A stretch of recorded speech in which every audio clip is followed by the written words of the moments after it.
Hi everybody. Today is Friday, the last day of February in 2025. My name is Coffee, and this is Coffee Spills the Tea. As I have always said, this is a channel for Black women because we are tired.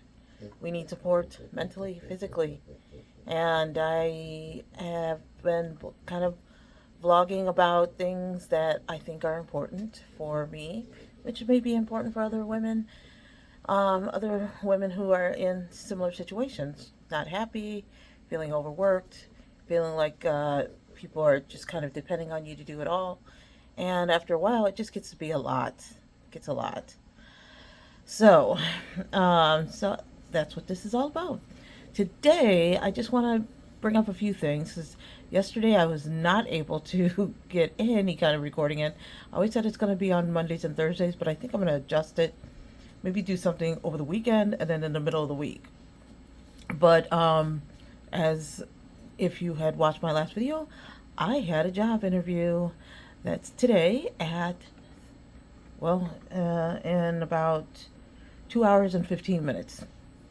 So there's supposed to be a job interview. It is for a job where I would be working remotely. I can work anywhere from anywhere, anywhere in the world. And I know how important this job is. It is a contractor job, so it would be a gig. Opportunities for me to be able to make videos, doing training, and as well as doing live training. Sorry, my dog is under the desk and going a little nuts. Stop it. Sorry. And I had realized how important this interview is. And I was up last night until basically 4:30 in the morning, writing an email to them from 11 o'clock until about 4:30. It was 2 paragraphs. And the first paragraph was like, I think I'm getting a little bit in my head and in my feelings, and I'm not quite sure if I'm ready. And then the second paragraph was like, can I get a little bit more from you as far as what you want? Because I don't want to mess this up, and can we reschedule for the next Friday? So this is my second reschedule. They immediately wrote back this morning at 8:15 in my time zone, which is unusual because the guy is not in my time zone. Immediately rescheduled, took my questions to some of the people on the team that were going to be interviewing me, and they came back with, this is what we want, period. So it made it crystal clear. In the meantime, after 4:30, then I went back through my contacts. People had contacted me over time and just said, look, I'm looking for a job. Is anybody hiring? Blah, blah, blah. And I guess it paid off because I have another possible job lead to do some work in Germany remotely. So what does that mean? That means that I would be up at 3 a.m. every day doing a contract for about 4.5 months. So they were like, could you do it? And I, without hesitation, said, if, not could you do it, but could you interview and possibly, do it if you got a job? I said yes. So when one door closes, and it's not closed, but when one door closes, another door opens. It really is important for people to network. You want to get a job, you want to work overseas, you kind of have to network and then go back to your network and go back to your network again, because you just never know. And I was just like, I'm at my wit's end. There's certain people I know I'd love to contact, and so I'm going to contact them and just let them know, like, hey, I'm looking. I wasn't by any means trying to sound desperate, but I was just like, hey, I'm open, available, wondering what you might have out there, and I'm just, putting the word out, and if you want my resume, let me know. So we will see. I got that one response back. I am now I'm in the middle of a training right now still that I had been working with for another particular job opportunity. I'm going to contact them at the end of the day because they wanted me to finish the 3-day orientation, and then contact them as far as like when can I start teaching When can I start doing some training for you? And so, so I'm just gonna just schedule a 15-minute interview, just give them my schedule and push for some classes right off the bat, just some kind of training, something, anything. But because it's not just about getting a job that's going to, help me get, something that I can work on regularly overseas. It's also like, I'm kind of like, I need a job at this point, just any kind of contract. Just to keep myself going. And on top of that, I need to show that I have income. So I have rescheduled. My other thing that I have rescheduled is I had an interview with the consulate, or not interview, but I had an appointment with the consulate, the Italian consulate, to bring all my papers in and get that process started. I have pushed it back about 2.5 months, something like that. So yeah, I've made some, I've done some rethinking and reassessing.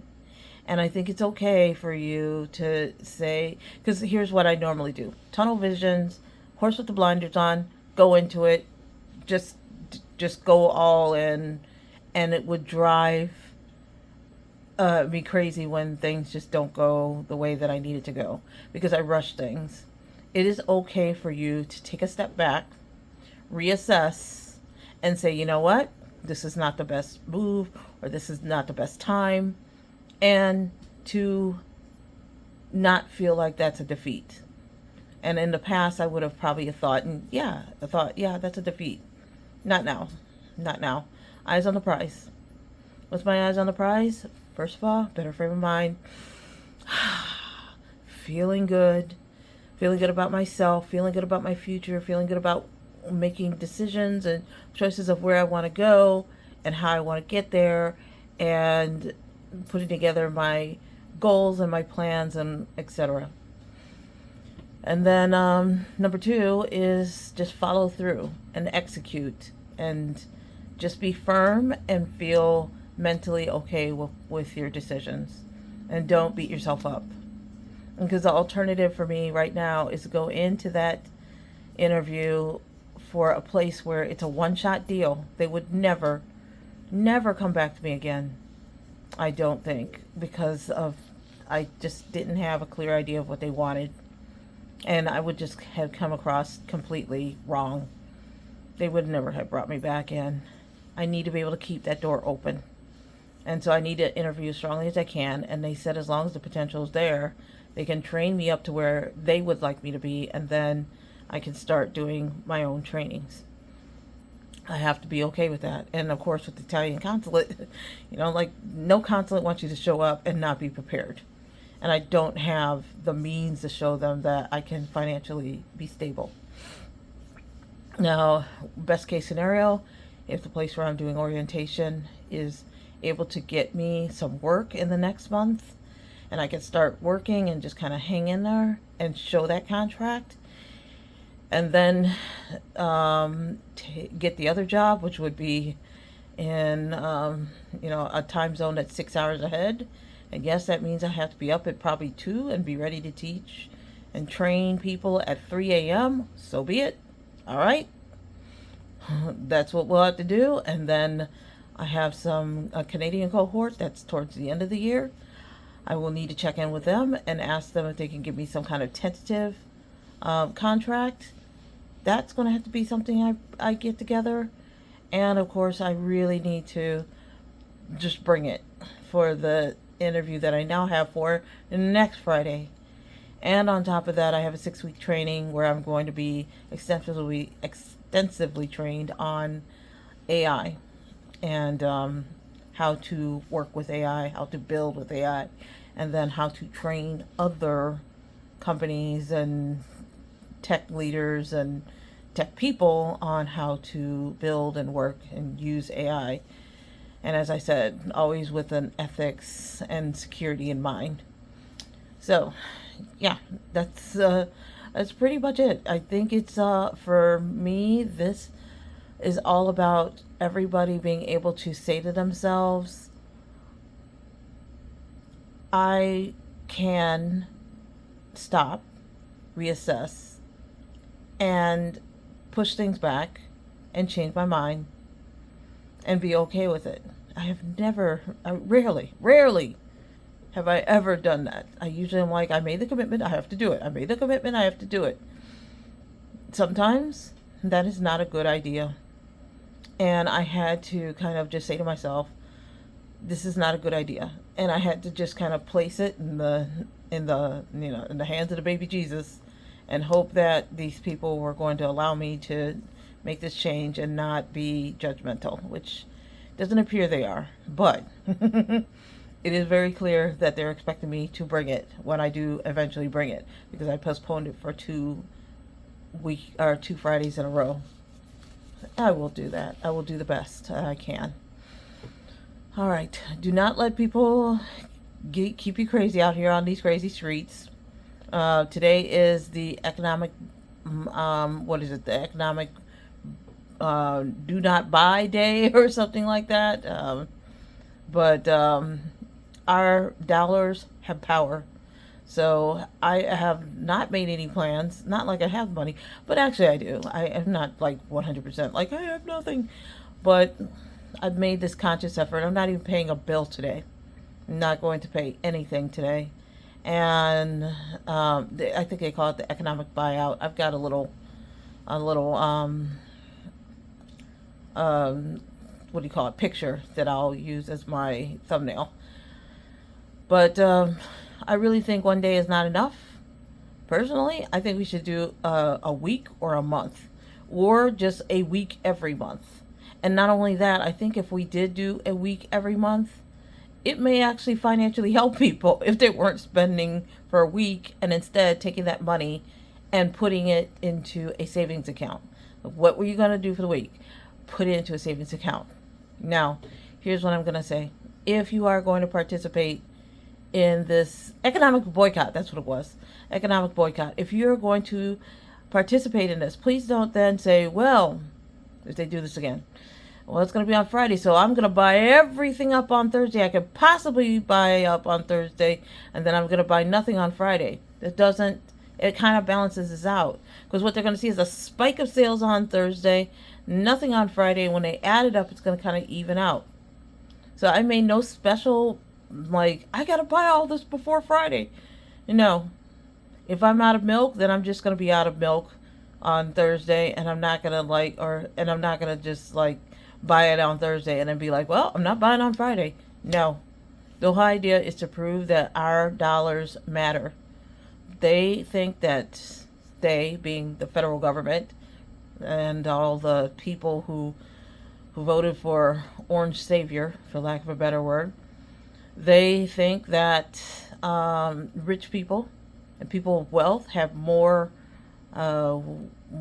power, and they have more legitimacy to be seen and respected than regular people.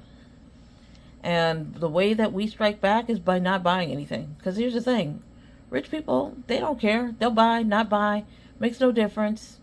But what they spend is just a drop in the bucket of their wealth. But when we spend, we really are spending our wealth. And so I think the impact for the bottom 99% saying we're not going to buy is much more impactful than the top 1% who say they're not going to buy. They're not buying. Muskrat isn't buying. He doesn't even have money. What he has is Tesla. He's got his stock. And so what he does is says, you know what I'm going to do? I'm going to leverage my stock to get a loan from the bank, and then with the interest that I make from the stock and whatnot, I'll use that to pay back the loan, so I have wealth. His wealth is in his company. So here's what. If you really want to make an impact, economic blackout, whatever they call it, economic boycott, whatever they call it, no buying. Here's what else you can do. Don't get a Tesla. Don't buy anything that deals with Muskrat. Don't do any of that. because he'll feel it too, because he's going to feel it through his companies. You can't personally strike on him. What you can do is boycott anything that he's involved in, because really what he's trying to do is build a massive conglomerate where he controls everything. Banks, with having his own banking system, with having his own social media, controlling that, his own cars, his own SpaceX, like all of that stuff. So what are we going to do? Boycott that permanently. That's the easiest and best thing I think we can do.